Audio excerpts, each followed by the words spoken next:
Hi ಸ್ನೇಹಿತರೆ, ಎಲ್ಲರಿಗೂ ನಮಸ್ಕಾರಗಳು. ತನು ಅಕಾಡೆಮಿ ಯೂಟ್ಯೂಬ್ ಚಾನಲ್ಗೆ ಸ್ವಾಗತ. ಸ್ನೇಹಿತರೆ, ನಮ್ಮ ಚಾನಲ್ಗೆ ಹೊಸ ವ್ಯೂವರ್ಸ್ ಆಗಿದ್ದರೆ ದಯವಿಟ್ಟು ಸಬ್ಸ್ಕ್ರೈಬ್ ಮಾಡ್ಕೊಂಡು ಸಪೋರ್ಟ್ ಮಾಡಿ. ಹಾಗೆ ಮುಂದಿನ ದಿನಗಳಲ್ಲೂ ಕೂಡ ಎಲ್ಲ ತರಹದ ಎಜುಕೇಷ್ನಲ್ ಮತ್ತು ಕಾಂಪಿಟೇಟಿವ್ ಎಕ್ಸಾಮ್ಸ್ಗೆ ಸಂಬಂಧಪಟ್ಟ ಮಾಹಿತಿ ಮತ್ತು ತರಗತಿಗಳನ್ನು ನೀಡ್ತಾ ಇರ್ತೀವಿ. ಸಬ್ಸ್ಕ್ರೈಬ್ ಮಾಡಿ, ಅದರ ಜೊತೆಗೆ ಪಕ್ಕದಲ್ಲಿ ಕಾಣಿಸುವಂತಹ ಬೆಲ್ಲೈಕನ್ ಮೇಲೆ ಕ್ಲಿಕ್ ಮಾಡಿ ಅಲ್ಲಿ ಆಲ್ ಅನ್ನೋದನ್ನು ಸೆಲೆಕ್ಟ್ ಮಾಡ್ಕೋಬೇಕಾಗ್ತದೆ. ಆಗ ಮಾತ್ರ ನಾವು ಹಾಕುವಂಥ ವಿಡಿಯೋಸ್ ನಿಮಗೆ ನೋಟಿಫಿಕೇಷನ್ ಮುಖಾಂತರ ತಲುಪುತ್ತೆ ಅಂತ ಹೇಳ್ತಾ, ಸ್ನೇಹಿತರೆ, ನಿಮಗೆಲ್ಲರಿಗೂ ಗೊತ್ತಿರೋ ಹಾಗೆ ಕ್ರೈಸ್ 2026 ಒಂದು ಅಧಿಸೂಚನೆಯನ್ನು ಇವತ್ತು ಹೊರಡಿಸಿರುವಂಥದ್ದು ನೀವು ನೋಡ್ಬೋದಾಗಿರುತ್ತೆ. 19/5/2026ಕ್ಕೆ ಸಂಬಂಧಪಟ್ಟ ಹಾಗೆ ಒಂದು ಅಧಿಸೂಚನೆಯನ್ನು ಹೊರಡಿಸಿರುವಂಥದ್ದು.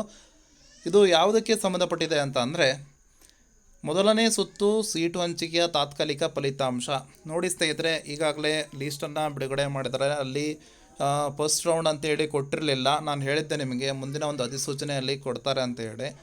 ಸೊ ಇಲ್ಲಿ ಮೊದಲನೇ ಒಂದು ಸುತ್ತಿನ ಸೀಟು ಹಂಚಿಕೆ ಪಟ್ಟಿ ಅಂತ ಹೇಳಿ ಪರಿಗಣನೆಯನ್ನು ತೆಗೆದುಕೊಂಡಿದ್ದಾರೆ. ಇದು ತಾತ್ಕಾಲಿಕ ಫಲಿತಾಂಶ ಆಗಿರುತ್ತೆ. ಓಕೆನಾ. 16/5/2026 ಪ್ರಕಟಿಸಲಾಗಿದೆ ಅಂತ ಹೇಳಿರುವಂಥದ್ದು.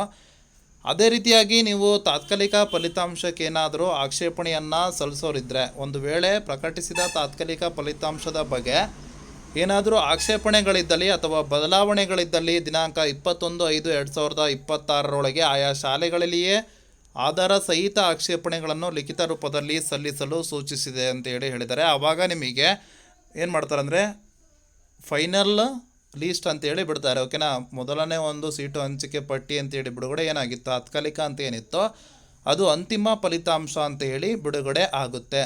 ಸೊ ನೀವು ಆಕ್ಷೇಪಣೆಯನ್ನು ಸಲ್ಲಿಸೋರಿದ್ದರೆ 21/5/2026 ನೀವು ಆಕ್ಷೇಪಣೆಯನ್ನು ಸಲ್ಲಿಸಬೇಕು. ಸೊ ಎಲ್ಲಿ ಸಲ್ಲಿಸಬೇಕು ಅಂತಂದರೆ, ಇಲ್ಲಿ ನೋಡಿ ಸ್ನೇಹಿತರೆ, ಆಯಾ ಶಾಲೆಗಳಲ್ಲಿಯೇ ಅಂದರೆ 21/5/2026 ಆಯಾ ಶಾಲೆಗಳಲ್ಲಿಯೇ ಆಧಾರ ಸಹಿತ ಆಕ್ಷೇಪಣೆಗಳನ್ನು ಲಿಖಿತ ರೂಪದಲ್ಲಿ ಸಲ್ಲಿಸಲು ಸೂಚಿಸಿದೆ. ಅಂದರೆ ನೀವು ವಿತ್ ಪ್ರೂಫ್ ಜೊತೆ ಏನು ಮಾಡಬೇಕು ಅಂತ ಅಂದರೆ, ಏನೋ ಆಧಾರ ಸಹಿತ ಆಕ್ಷೇಪಣೆಗಳನ್ನು ಲಿಖಿತ ರೂಪದಲ್ಲಿ ಸಲ್ಲಿಸಲು ಸೂಚಿಸಿದೆ ಅಂತೇಳಿ ಹೇಳಿದ್ದಾರೆ. ಸೊ ಇದಿಷ್ಟು ಮಾಹಿತಿ ಆಗಿರುವಂಥದ್ದು. ಈ ಮಾಹಿತಿ ನಿಮಗೆ ಇಷ್ಟವಾದಲ್ಲಿ ಖಂಡಿತ ಒಂದು ಲೈಕ್ ಮಾಡಿ ಮತ್ತು ಶೇರ್ ಮಾಡಿ. ನಮ್ಮ ಚಾನಲ್ಗೆ ಹೊಸ ವ್ಯೂವರ್ಸ್ ಆಗಿದ್ದರೆ ದಯವಿಟ್ಟು ಸಬ್ಸ್ಕ್ರೈಬ್ ಮಾಡ್ಕೊಂಡು ಸಪೋರ್ಟ್ ಮಾಡಿ. ಧನ್ಯವಾದಗಳು.